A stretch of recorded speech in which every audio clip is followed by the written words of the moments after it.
Ya, makan siang itu bagus. Tapi risiko makan enak, kelebihan makan biasa mengantuk. Jadi habis ngomong lupa itu. Itu intro dulu.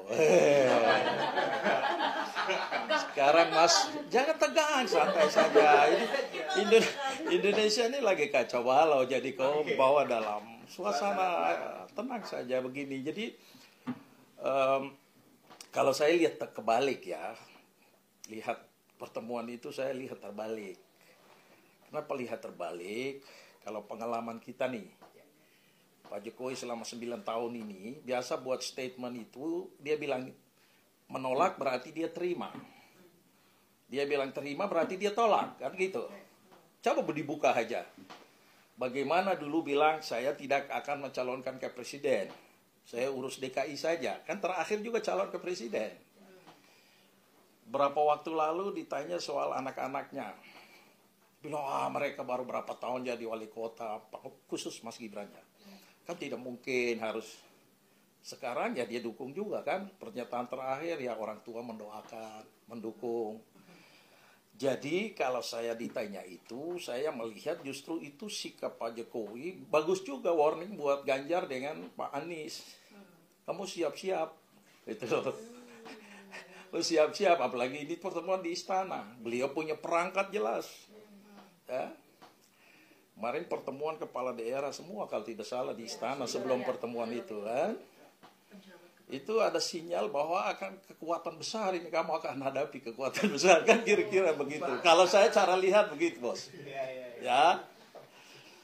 Nah sementara hari ini kita butuh sikap pemimpin yang adanya satu kata dan perbuatan hari ini. Ya. Karena kalau sikap kepala negara tidak ada kepastian itu berdampak kepada seluruh tatanan kehidupan berbangsa dan bernegara. Anda lihat sekarang dolar mulai turun naik. Harga nanti ini kan berdampak juga kepada harga-harga di pasar. Sementara komitmen Pak Jokowi selama ini rakyat kecil. Tapi kalau kekuasaan ini disalahgunakan, rakyat kecil yang jadi korban kan gitu. Ya. Saya selalu cerita buat Adinda kan kalau kita ketemu. Nabi Musa itu dikasih Tuhan ini kau pegang tongkat. Kekuasaan yang begitu besar, otoritas yang begitu besar. Tapi begitu dia mengerti bagaimana menggunakan kekuasaan itu. Jadi hanya sekali dalam hidup dia menggunakan belah laut merah. Menyeberangi Bani Israel. Kan gitu. Jadi kalau kekuasaan ini memang kita pakai harus tahu kapan kita gunakan dan untuk apa kita gunakan. Tidak bisa untuk segala hal kita gunakan.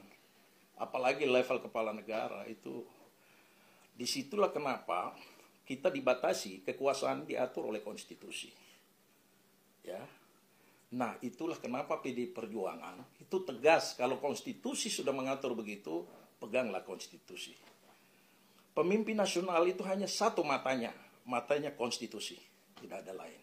Ya. Kalau tidak nanti tiap hari kau rubah konstitusi, mengatur 200 juta lebih rakyat Indonesia.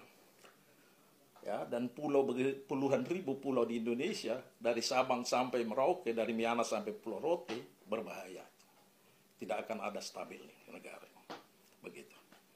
Jadi maksudnya pesan yang makan siang kemarin itu diharapkan Pak Jokowi tetap memegang netralitasnya sebagai kepala negara, diharapkan ke depannya seperti itu. Bukan diharapkan, itu kewajiban sebagai kepala negara. Kepala negara itu bersumpah di depan majelis ini, ya. Bersumpah kepada Tuhan untuk melaksanakan Pancasila Undang-Undang Dasar 45 secara murni dan konsekuen. Jadi itu tidak perlu diminta, harus ada kesadaran.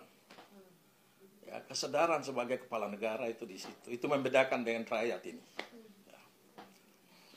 Artinya tadi kalau dibilang bahwa warning itu juga disampaikan kepada Pak Anies dan Pak Ganjar, tapi di situ juga ada Pak. Iya, saya bilang yang bagian lain tadi itu warning itu karena pengalaman kita. Saya tidak yakin Pak Jokowi bisa tidak dukung anaknya. Makanya tadi saya bilang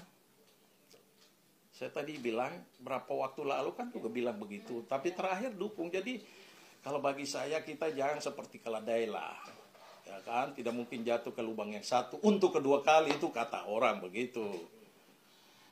Nah masa rakyat Republik sebesar ini dengan kecerdasan kita tidak bisa belajar dari sejarah. Jadi di depan bagus. Saya lebih setuju dengan harapan ya Pak Jokowi tetap menempatkan posisi sebagai kepala negara, kepala pemerintahan, meski anak kepada anak sekalipun tidak. Saya kepala negara. Ini yang tersisa untuk dilakukan oleh Pak Jokowi sebagai legasi dia bagi generasi yang akan datang.